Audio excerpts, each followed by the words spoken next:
Jailer: నీకు మరణశిక్ష అమలు చేసేలోగా ఎవరినైనా చూసే అవకాశం ఉంది. నువ్వు ఎవరిని చూడాలనుకుంటున్నావు? ఖైదీ: మా ఆవిడని పిలిపించండి సార్.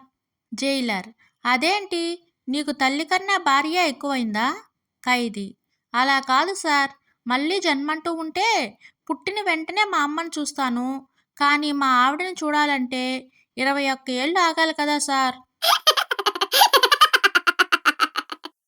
భార్య: మా నాన్న కొత్త ఫోన్ కొనిచ్చారండి. భర్త: ఎంతంట? భార్య: 50,000 అంట. భర్త: అంత పెట్టి ఫోన్ కొన్నారా? ఆయనకు అసలు తెలివి ఉందా? భార్య: అది లేకనే కదా పెళ్ళప్పుడు మిమ్మల్ని 5 లక్షలు పెట్టి కొన్నారు.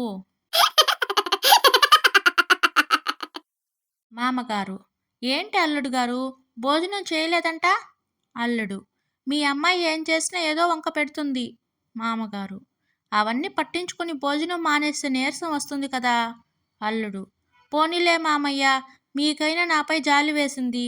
మామగారు: జాలి కాదయ్యా, నీరసం వస్తే రేపు ఇంటి పని ఎవరు చేస్తారని ముందే హెచ్చరిస్తున్నా.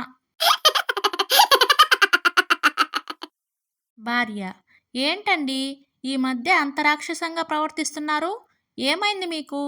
భర్త: మొన్న మధ్య రోడ్డు ప్రమాదం జరిగినప్పుడు నీ రక్తం ఎక్కించారుగా.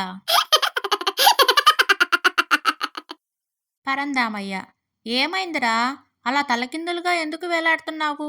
వెంగలప్ప: ఏమీ లేదు గురువుగారు, తల నొప్పిగా ఉంటే మాత్ర వేసుకున్నా, పొరపాటున అది పొట్టలోకి వెళ్ళిపోయింది.